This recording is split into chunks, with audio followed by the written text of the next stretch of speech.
शिष्यवृत्ति परीक्षा 8वीं कक्षा गणित विषय में हमारा आज का जो घटक है वह 5वां घटक सांख्यिकी पर आधारित है, स्टैटिस्टिक्स पर आधारित है, जिसमें हमारा पहला मुद्दा होगा मीन, माध्य और कुछ आलेख, जिसमें स्तंभालेख और वृत्तालेख पर चर्चा की जाएगी। टॉपिक शुरू करने से पहले हम इस स्कॉलरशिप वर्ग क्लास के परीक्षा के स्वरूप को समझ लेते हैं। तो परीक्षा का स्वरूप कुछ इस तरह से होता है। शिष्यवृत्ति परीक्षा, स्कॉलरशिप की परीक्षा में 2 पेपर होते हैं, 2 प्रश्न पत्र होते हैं, जैसा कि स्क्रीन पर आप देख ही रहे हैं। प्रश्न पत्र पहला, पेपर 1, प्रथम भाषा, फर्स्ट लैंग्वेज, जो कि गणित के साथ जुड़ा होता है, अर्थात 2 भागों में प्रत्येक प्रश्न होता है। पहला पेपर भाषा और गणित विभाग मिलाकर होता है। दूसरा प्रश्न पत्र तृतीय भाषा, थर्ड लैंग्वेज और बुद्धिमत्ता, इंटेलिजेंस पर आधारित यह कुछ प्रश्न होते हैं इसमें। तो यह भी 2 भागों में बटा है, अर्थात 2 प्रश्न पत्र 4 भागों में बटे होते हैं। तो कुल मिलाकर 2 पेपर होते हैं। हमारा जो विषय है, ये वीडियो है, वह पहले पेपर में जो गणित विभाग है उस पर आधारित है।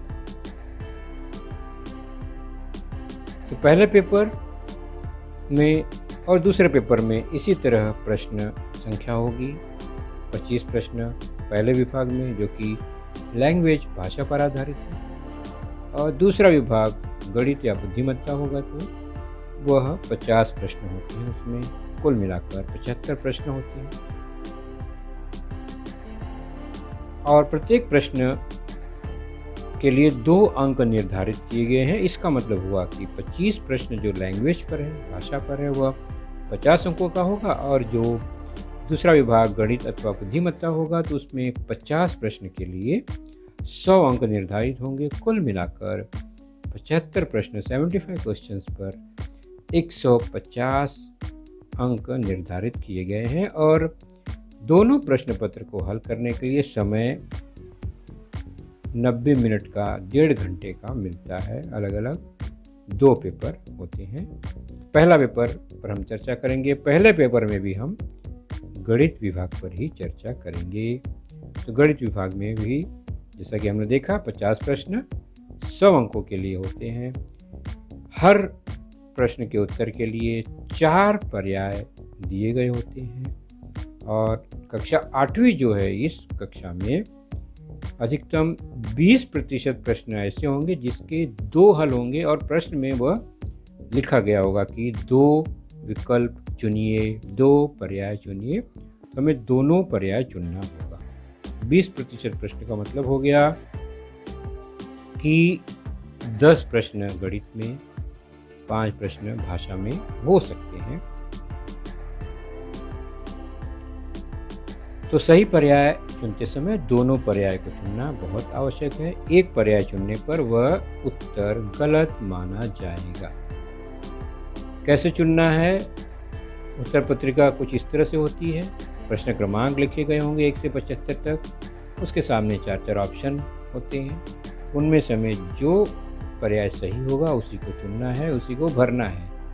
मान लीजिए पहले प्रश्न का पहला और तीसरा पर्याय सही है, तो पहले और तीसरे को हम ब्लू अथवा ब्लैक पेन से उसको डार्क कर देंगे। उस वृत्त के, सर्कल के बाहर इंक न जाने पाए, ध्यान रखें। उसी प्रकार चौथा सही है अगर दूसरे प्रश्न का, तो चौथा को ही चुनेंगे, एक ही चुनेंगे। 5वें में अगर 2 पर्याय सही है तो दोनों चुनना है, दूसरा और चौथा अगर सही है तो। और यदि दूसरा तीसरा सही है 8वें प्रश्न में, तो हम दूसरे और तीसरे को ही चुनेंगे। अन्य पर्याय पर किसी भी प्रकार का इंक या स्याही नहीं लगाएंगे। तो ब्लू और ब्लैक, यही 2 इंक को चुनना है, 2 ही पेन से लिखना है हमें। एक बार में एक ही पेन का उपयोग करें पूरे पेपर में। ऐसा नहीं कि कुछ प्रश्न ब्लू से, कुछ प्रश्न ब्लैक से, ऐसे हल नहीं करने।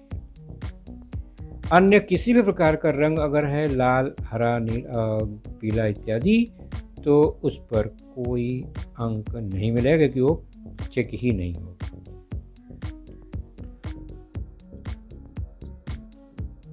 तो सबसे पहले हम जानेंगे मीन, और मीन या माध्य को हमने औसत के रूप में गणित विषय में जाना है, समझा है। तो उसे कुछ याद करते हैं। औसत क्या थी? जैसे कुछ संख्याएं हैं और दी गई संख्याओं का अगर हमें औसत ज्ञात करना है तो हम क्या करते हैं? तो हमें पता है कि दी गई संख्याओं का औसत ज्ञात करना हो तो उन सारी संख्याओं को पहले जोड़ते हैं, यानी उनका योग निकालते हैं। योग करने के बाद कुल कितनी संख्या है, जैसे यहाँ पर 7 संख्याएं हैं, तो संख्याओं की संख्या से भाग देते हैं। तो 7 संख्या है, हमने 7 से भाग दिया। तो योग करने पर 154 और भाग देना है 7 से, तो हो गया 22। तो दी गई इन संख्याओं का औसत जो है वो 22 हुआ। उसी प्रकार यह कुछ संख्याएं दी गई हैं, 6 संख्या है, इनका औसत निकालना है। तो क्या करेंगे? इन सारी संख्याओं को जोड़ेंगे। जोड़ने के बाद कुल मिलाकर 6 संख्या है, 1 2 3 4 5 6, 6 संख्या है, इसका मतलब हमें यहाँ 6 से भाग देना होगा। और योग आया 1374, भाग देना है 6 से, भाग देने पर हमें प्राप्त होगा 229। तो 229 जो है वह इन संख्याओं का औसत है। तो यानी कुल संख्याओं का योग बटे जितनी संख्या है उससे भाग देने पर प्राप्त जो संख्या है वही दी गई संख्याओं का औसत होता है। आगे बढ़ते हैं। सांख्यिकी में औसत के लिए अलग शब्दावली का प्रयोग है। हमने देखा संख्याओं का औसत निकालना है तो संख्याओं का योग करेंगे और कुल कितनी संख्या उससे हम भाग दे देंगे। तो दिए गए सभी संख्याओं का औसत जो होता है वह उन संख्याओं का माध्य भी होता है। संख्याओं को विशिष्ट क्रम में रखने पर माध्य ज्ञात करना आसान होता है। संख्याएं जो दी गई हैं, छोटे से बड़े, बड़े से छोटे या किसी भी क्रम में रखी गई हैं, तो हमें उसे विशेष क्रम मतलब या तो आरोही क्रम में या अवरोही क्रम में रखने पर हमें माध्य ज्ञात करना सुविधाजनक होता है। वो हमने अपने लेसन में भी जाना है गणित के। और जब माध्य की बात आएगी तो हम यहाँ संख्याओं को आंकड़े कहते हैं, कच्ची सामग्री कहते हैं माध्य में। तो आंकड़ों का माध्य मतलब कुल आंकड़ों की संख्या का योग और बटे कुल कितने आंकड़े हैं वह। तो योग और बटे आंकड़ों की संख्या ही माध्य होती है। इस समीकरण को हम पक्षांतर करते हुए 3 में से कोई भी 2 जानकारी दी है तो तीसरी जानकारी निकाल सकते हैं। मान लो कुल आंकड़े निकालने हैं तो तिरछा गुणा होगा आंकड़ों का माध्य, आंकड़ों का योग बटे आंकड़ों का माध्य। इस तरह एक नया समीकरण बना। या अगर हमें आंकड़ों का योग निकालना है तो आंकड़ों का योग मतलब आंकड़ों का माध्य में कुल आंकड़ों से गुणा हो जाएगा।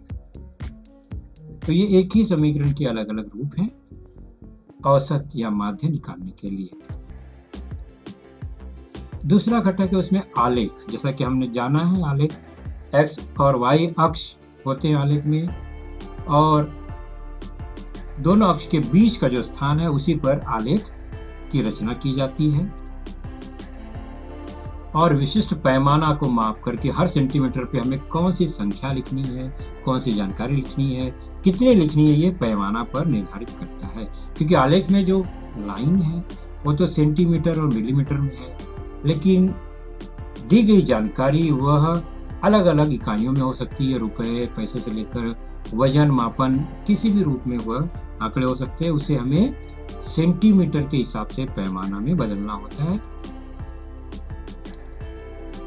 एक्स अक्ष में जो घटक हैं जिनके बारे में जानकारी दी जाती है उनके नाम लिखे जाते हैं एक्स अक्ष पर विशिष्ट अंतर छोड़कर, और वाई अक्ष पर संख्यात्मक जानकारी लिखी जाती है जो कि पैमाना के अनुसार होता है।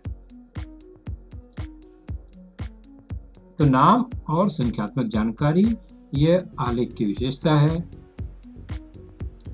और नाम के ऊपर अगर स्तंभ बनाते हैं दी गई जानकारियों का तो यह एक तरह का स्तंभालेख होता है।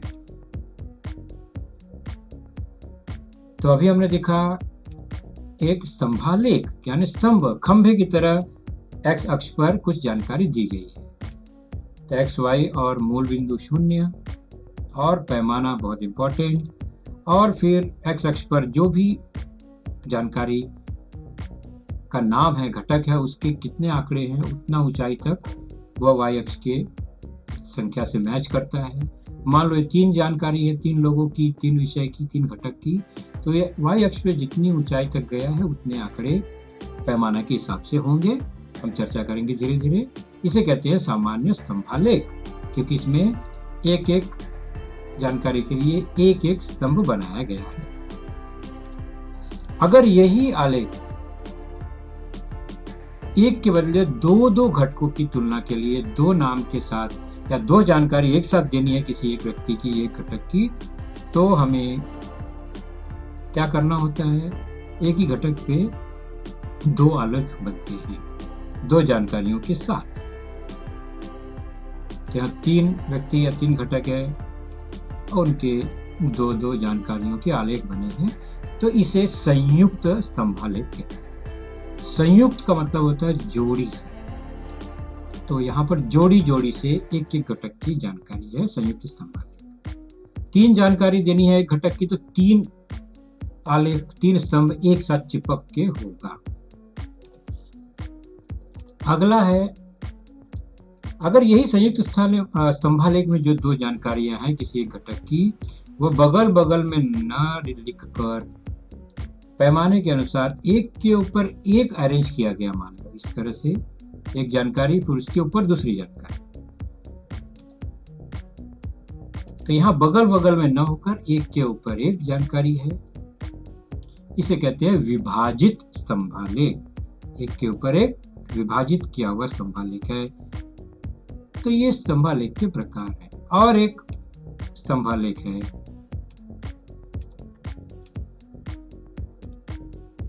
यहाँ पर भी हम देख रहे हैं विभाजित प्रकार का स्तंभालेख है, लेकिन इसमें क्या खास बात है, स्तंभ की जो कुल ऊंचाई है वो हमेशा 100 पर रुकती है, यानी एक जैसी ऊंचाई। जानकारियों की ऊंचाई अलग अलग है लेकिन दोनों मिलाकर ऊंचाई 100 ही होती है, इसलिए इसका नाम है प्रतिशत स्तंभालेख। यानी हर जानकारी को प्रतिशत में बनाकर दोनों का योग 100% होता है, इसलिए यह प्रतिशत स्तंभालेख। तो प्रतिशत स्तंभालेख में हमेशा जो स्तंभ की ऊंचाई है वो 100 पर ही जाकर टिकती है, दोनों का योग। तो सामान्य स्तंभालेख में 3 जानकारी 3 स्तंभ दिखाई दे रहे हैं। अब अगर स्तंभालेख न बनाकर इन जानकारियों को वृत्त में दर्शाया जाए, तो वृत्त में तो कोण होता है, यानी इन सारी जानकारियों को कोण में विभाजित कर दिया जाए। जैसे सामान्य स्तंभालेख में पीला वाला देख रहे हैं, जो पहला स्तंभ है वह मध्य का है, उसकी ऊंचाई न सबसे ज्यादा छोटी है न सबसे बड़ी है, तो उसका कोण भी मध्य में होगा। मान लीजिए वो 120 अंश का है। बीच वाला जो सबसे बड़ा वाला है वो 150 का है, और जो बीच में है वह 90 अंश का है। तो जो छोटा है वो उसका कोण भी छोटा होगा, जो स्तंभ बड़ा है उसका कोण बड़ा होगा। तो कोण के रूप में ऐसे बनाए गए आलेख को वृत्तालेख कहते हैं। तो वृत्तालेख में कोणात्मक विभाजन होता है दी गई जानकारियों का।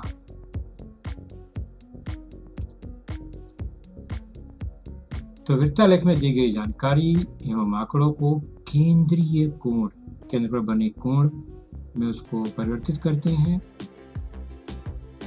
हर कोण का माप और पूरे वृत्त का माप का अनुपात प्रत्येक आंकड़े यानी जो भी जानकारी दी गई है आलेख के प्रश्न में बटे कुल आंकड़ों का योग। यानी एक तरफ केंद्रीय कोण एक कोण बटे पूरे कोण का माप 360, तो एक और योग, दूसरी तरफ भी एक आंकड़ा और योग, एक जानकारी और कुल योग। तो जो भी मुद्दा है वो एक मुद्दा बटे पूरे मुद्दों में जानकारी दी गई है उसका योग, ये अनुपात लेकर हम केंद्रीय कोण का माप या आंकड़े का माप इस तरह से जानकारी ज्ञात कर सकते हैं। समीकरण में इसको अलग अलग रूप दिया जा सकता है। मान लो केंद्रीय कोण का माप निकालना हो तो 360 पक्षांतर हो जाएगा, गुणा हो जाएगा। उसी अनुपात में अगर आंकड़े की जानकारी निकालनी हो तो फिर यह बन जाएगा समीकरण केंद्रीय कोण गुणे आंकड़ों का योग बटे 360। तो एक ही समीकरण से अलग अलग समीकरण बने हैं। जिस मुद्दे की जानकारी निकालनी है उसके अनुसार समीकरण का उपयोग हम कर सकते हैं। तो सीधे चलते हैं नमूना प्रश्न की ओर ताकि हमें आसानी से समझ में आ जाए।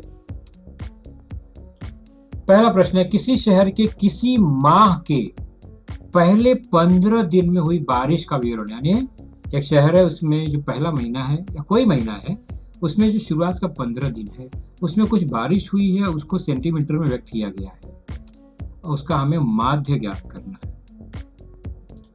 बारिश को हर दिन को कॉमा से अलग किया गया है, जैसे 4.0, 2.5, कॉमा 1.5, कॉमा 3.5। तो कॉमा क्यों लगाया गया है? वो एक एक दिन के सब दिन को बताने के लिए। तो यहाँ 15 दिन की जानकारी है, मतलब 15 माप दिए गए हैं,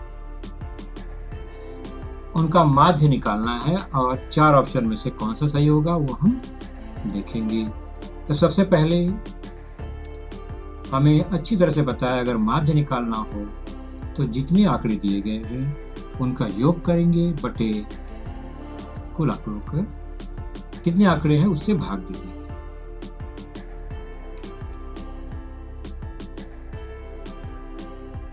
तो आंकड़ों का योग पहले निकालेंगे और कुल आंकड़े जो दिए गए हैं इस तरह से हैं उनको हमने जोड़ा।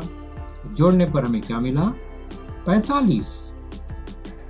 तो आंकड़ों का योग 45 हुआ और कुल आंकड़े तो 15 दिए गए हैं, 15 दिनों का है, इसलिए उनका माध्य जो होगा आंकड़ों का योग बटे 15। आंकड़ों का योग 45 है, कुल दिन 15 है, तो आ जाएगा 15 से भाग देंगे तो 3 आ जाएगा। तो यही हुआ आंकड़ों का माध्य। और तीसरा ऑप्शन भी सही है हमारा, 3 सेंटीमीटर। तो हम तीसरे उत्तर को चुनेंगे और भरेंगे। तो ये हमने आंकड़ों का माध्य ज्ञात किया।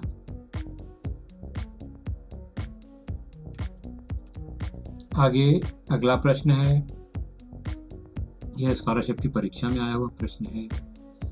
एक संस्कार शिविर है कोई जिसमें 100 बच्चों ने भाग लिया है, उनमें उनकी उम्र आयु दर्शाने वाला एक सारणी दिया गया, यहाँ पर माध्य ज्ञात करना है और यह बारंबारता सारणी है और 2 सही उत्तर चुनना है। बारंबारता का मतलब होता है कि 100 बच्चों में कई बच्चे होंगे जिनकी उम्र एक जैसी होगी, यानी वह उम्र बार बार रिपीट होगी। जैसे कि 8 वर्ष वाले 20 बच्चे हैं उस 100 बच्चों में से, 10.5 वर्ष वाले 30 बच्चे हैं, 12 वर्ष वाले 25 बच्चे हैं, 7 वर्ष वाले 25 बच्चे हैं। तो इसलिए बारंबारता सारणी कहलाती है। 100 बच्चों का उम्र अलग से नहीं लिखा गया है, उनको ग्रुप में बांटकर बारंबारता के रूप में लिखा गया। और माध्य निकालना है, जो ऑप्शन सही होगा वही हमें चुनना होगा। तो जब बारंबारता सारणी दी गई होगी तो कुल योग कैसे निकालते हैं? तो बहुत आसान है। 8 वर्ष वाले 20 बच्चे हैं, यानी कुल कितनी उम्र होगी? कुल बच्चे तो 100 हैं और बारंबारता दी गई है, यहाँ बारंबारता सारणी है और आयु का माध्य निकालना है। तो हमें पहले कुल आयु का योग करना होगा। जैसे कि 8, अब बारंबारता देखिए 20, 30, 25, 25, मतलब 8 वर्ष वाले 20, 10 साढ़े 10 वर्ष वाले 30, 12 वर्ष वाले 25 और 7 वर्ष वाले 25 बच्चे हैं। तो कुल 100 ही हैं, 100 बच्चे हैं। तो ये तो हो गए आंकड़ों की संख्या, यानी 100 है, इतना मिल गया बच्चों की संख्या 100। अब 8 वर्ष वाले 20 बच्चे, तो कुल कितना उम्र हुआ? 8 8 20 बार है, तो 8 गुणे 20 हो गया 160 बराबर। उसी तरह 10.5 वाले 30 बच्चे हैं, तो 10.5 गुणे 30 गुणा करने पे 315 आ गया। ठीक इसी प्रकार 12 वर्ष वाले 25 बच्चे हैं, तो 12 गुणे 25 और यह हो गया 300। और 7 वर्ष वाले भी 25 ही हैं, तो 7 गुणे 25 जो कि 175 हुआ। तो कुल आयु कितनी हुई? तो जितने आंकड़े हमें मिले हैं उनको जोड़ देंगे और इन चारों को जोड़ने पर हमें मिलेगा 950, यानी 100 बच्चों की कुल आयु 950 वर्ष है। जोड़ने पर उनकी आयु का योगफल इतना आ रहा है। तो बच्चों की संख्या 100 और कुल आयु का योग 950। तो माध्य का सूत्र हमें पता ही है, कुल आयु, बच्चों की कुल आयु बटे बच्चों की संख्या। और हमने देखा 950 आया है, बच्चों की संख्या 100 है, तो हमें मिल जाएगा 950 बटा 100। काटने के बजाय 100 है तो 2 अंकों के बाद दशमलव लग गया, 9.5 वर्ष यह माध्य हुआ। उत्तर के ऑप्शन में 9.5 तो हमें दिख रहा है और कहीं कहीं वर्ष और महीने भी दिख रहे हैं और 2 उत्तर चुनना है। तो हम पहले 9.5 को महीने और वर्ष में बदल लेते हैं। 9 वर्ष तो पूरा 9 वर्ष है, 0.5 का मतलब होता है आधा वर्ष, 9.5 है तो आधा वर्ष तो 1 वर्ष का आधा वर्ष मतलब 6 महीना। तो आधा वर्ष किसके बराबर होता है? 6 महीने के बराबर, क्योंकि पूरे वर्ष में 12 महीने होते हैं। तो 9 वर्ष और 6 महीने हो गया 9.5 वर्ष का अर्थ। तो उत्तर में हमें 9.5 भी मिल रहा है और 9 वर्ष 6 महीने मिल रहा है।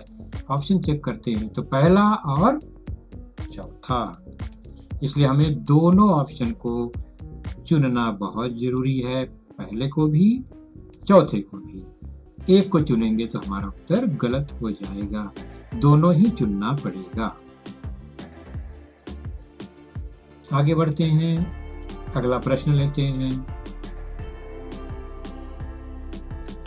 लिखा गया किसी व्यापारी का सन 2017 के 3 महीनों के क्रय विक्रय को स्तंभालेख द्वारा दर्शाया गया है ना। 3 महीने का 2017 का क्रय विक्रय, कुछ खरीदा कुछ बेचा, और यह स्तंभालेख द्वारा दर्शाया गया। 2 जानकारी, क्रय भी है विक्रय भी है, कुछ खरीदा है कुछ बेचा है, यह चित्र या आकृति या आलेख। और इसमें देख रहे हैं स्तंभ है और 2 भागों में बटा हुआ है, एक डार्क ग्रे कलर का, एक व्हाइट कलर का। और प्रश्न पूछा गया है कि ये आलेख कौन से प्रकार का है, 4 में से कौन सा आलेख है यह। तो निश्चित है हमें आलेख को अगर ध्यान से देखेंगे तो आलेख के स्तंभ अगर बगल बगल में है तो संयुक्त स्तंभ आलेख, और अगर एक के ऊपर एक है दोनों जानकारी, याद कीजिए वह है विभाजित स्तंभ आलेख। और हमारे जो आलेख है वो विभाजित स्तंभ आलेख वाला ही है, क्योंकि दोनों जानकारी एक के ऊपर एक दी गई है, इसलिए हमारा ऑप्शन जो है वो पहला वाला सही है। तो हम पहले को चुनेंगे। इस तरह से यह निरीक्षण द्वारा हमें बताना था।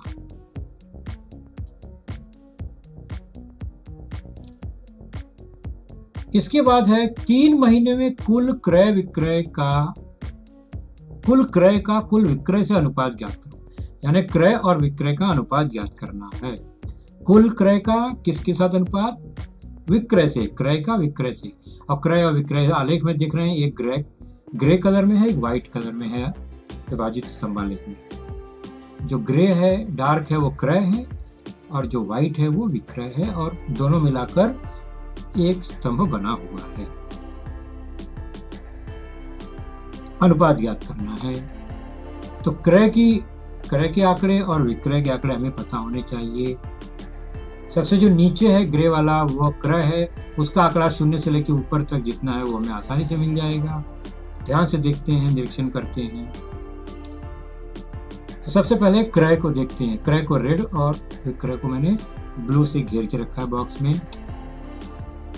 तो क्रय मतलब जो ग्रे कलर में है और उसकी ऊंचाई y अक्ष पे रुपयों में क्या है, तो ये 7,000 है, 7,000 तक है। तो क्रय 7,000 का है अप्रैल में। मई में ये 2 और 3 के बीच में है, 2,000 3,000, तो 2,500 2,500। और जून में यह 3 और 4,000 के बीच में है, मतलब 3,500। तो ये पूरा ग्रे मिलाकर कुल क्रय हुआ। और कितना हुआ वो कुल क्रय, ये तीनों जोड़ देंगे। 3 महीने में कुल क्रय कितना हुआ व्यापारी का, हमने जोड़ दिया 13,000 रुपए। क्रय मिल गया। अब विक्रय का शून्य पता नहीं है, क्योंकि वह 7,000 के ऊपर से है पहले में, दूसरे में 2,500 के ऊपर है, तीसरे में 3,500 से ऊपर की ओर है। तो हमें कैसे ज्ञात करेंगे, तो पूरा कितना है अप्रैल महीने में 10,000 तक है। 10,000 में से 7,000 कम हो गया, क्रय निकल गया। क्रय हमें पता है ना, ग्रे वाले को निकाल देंगे तो जो व्हाइट वाला है विक्रय वो मिलेगा। तो 10,000 में से 7,000 निकल जाएगा। यहाँ वैसे ही 6,000 में से 2,500 जो क्रय है वो निकल जाएगा। और यहाँ 7,000 में से जो क्रय 3,500 था वह निकल जाएगा। तो सब विक्रय बचेगा। तो कुल विक्रय कितना हुआ, पहला 3,000, दूसरा 3,500, 2,500 है और 3,500 है, बराबर घटाने पर यह मिला हमें। तो कुल विक्रय कितना हुआ, कुल विक्रय हुआ 10,000 रुपए। तो क्रय 13,000 रुपए और कुल विक्रय कितना हुआ, कुल विक्रय 10,000 रुपए। तो क्रय और विक्रय का अनुपात हमें निकालना है। तो 13,000 क्रय ऊपर, विक्रय 10,000 नीचे। अनुपात निकालने के लिए हमें बटे के रूप में लिखना है और सरल कर देना है। 0 कट गए, 3 3, 13 और 10 बचे, 13/10।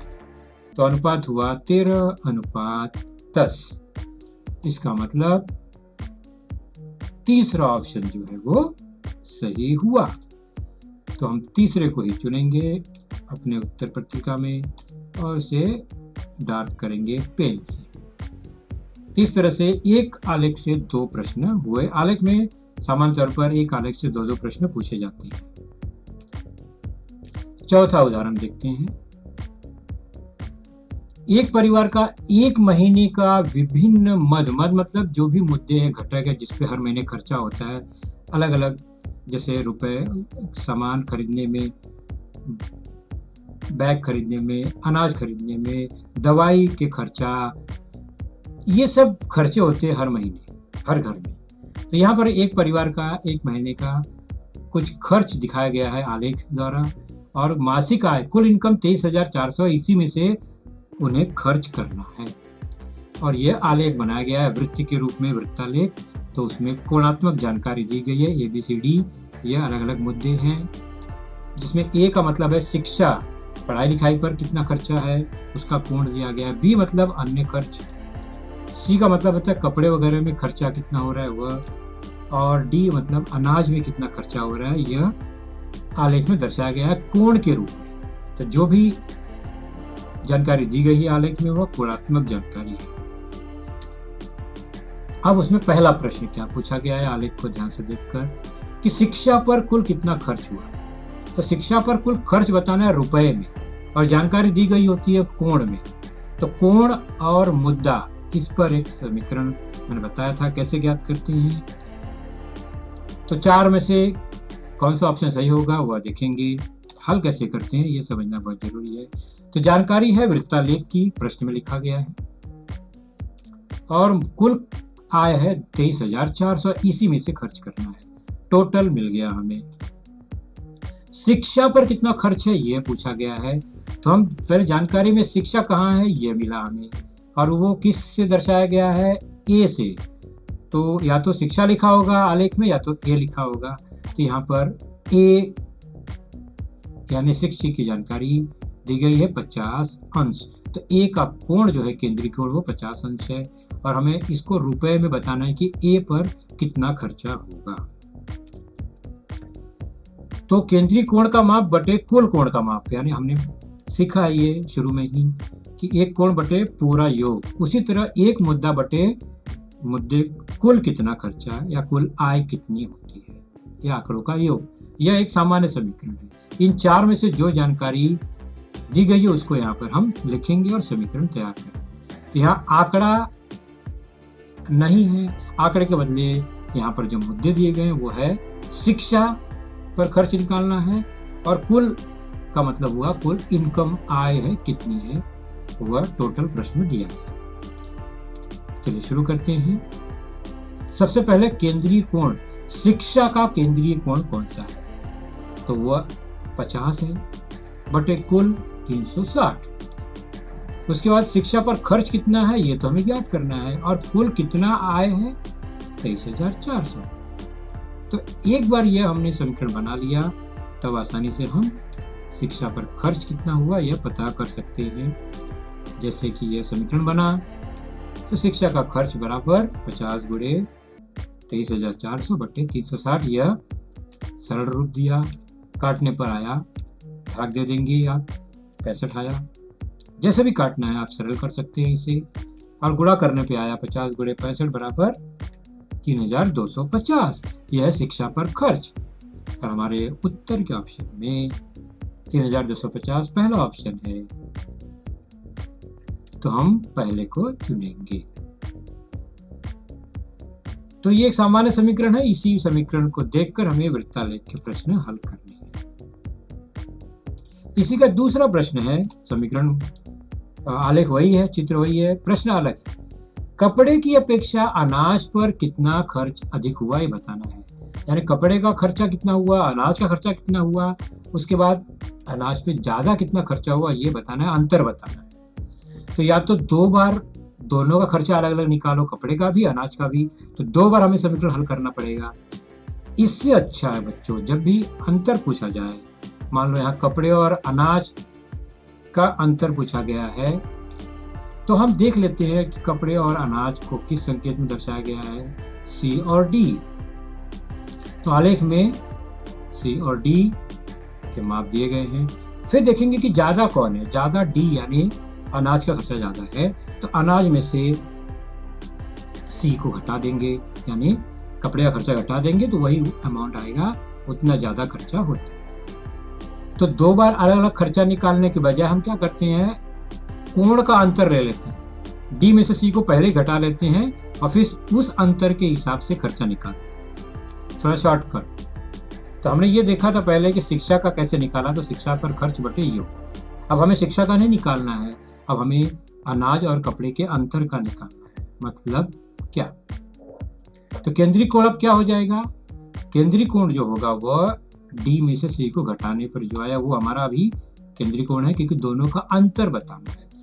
कपड़े की अपेक्षा अनाज में कितना अधिक खर्च है, तो हमने कोण को ही अंतर ले लिया, तो वहां पर जो खर्च आएगा वो डी में से सी का अंतर का खर्च मिल जाएगा, एक ही बार में एक ही बार हल करने। चलिए देखते हैं, डी है 144 और सी है 76 बटे 360, और डी और सी का अंतर का खर्च हमें ज्ञात करना है। कुल आय 23,400। समीकरण क्या बनेगा, 144 में से 76 घट जाएगा, आ गया 68 बटे 360 बराबर डी और सी के खर्च में अंतर बटे कुल आय। सरल रूप देंगे तो इस तरह से यह 68 गुणे 23,400, और काटेंगे तो वही आएगा 65, यानी 65 तो आना ही है जब अलग अलग मुद्दों का खर्च निकालेंगे, क्योंकि 23,400 बटे 360 हमेशा आएगा। तब 68 गुणे 65 सीधा सीधा कर देंगे हम। तो परीक्षा में एक बार अगर हमने खर्च निकाल लिया किसी मुद्दे पर, तो बार बार काटने के बजाय ये जो 65 है वो फिक्स हो गया, 65 से ही हर मुद्दे का गुणा कर देंगे तो खर्च निकल आएगा। और यहाँ पर गुणा करने पे क्या आया, 4,420। ये अंतर, यानी कपड़े की अपेक्षा अनाज पर कितना ज्यादा खर्च हुआ, 4,420 रुपये। देखिए चौथा ऑप्शन है हमारे उत्तर में, तो हम चौथे को चुनेंगे। इस तरह से यह प्रश्न भी हल हुआ और हमारे आज के वीडियो का यह आखिरी प्रश्न था। अगला घटक अगर आवश्यकता हुई बच्चों तो हम बनाएंगे सांख्यिकी पर ही, जिसमें मुद्दा होगा प्रतिशत एवं संयुक्त स्तंभालेख। अगर आपने यह चैनल सब्सक्राइब नहीं किया है तो सब्सक्राइब जरूर कीजिए। तो बच्चों, आपने देखा आज का लेसन, उसके प्रमुख मुद्दों को ध्यान से बार बार दोबारा देखकर समझने का प्रयास कीजिए, क्योंकि एक बार देखने पर किसी को भी वो पूरा मुद्दा समझ में नहीं आता। तो जैसे ही हम 2 बार 3 बार देखेंगे तो हमें वह समझ में आने लगेगा। और इसके आगे की जानकारी जो होगी बच्चों, वह निश्चित ही हमारे अगले वीडियो में होगी। तो उस वीडियो को देखने के लिए, उसकी सूचना प्राप्त करने के लिए जो नीचे सब्सक्राइब का बटन होता है उसे ज़रूर प्रेस कीजिए और नोटिफिकेशन ऑन रखिए, ताकि जैसे ही हमारा लेसन चैनल पर डाला जाएगा आपको वह तुरंत प्राप्त होगा। तो अपना ख्याल रखिए, सुरक्षित रहिए। Thank you.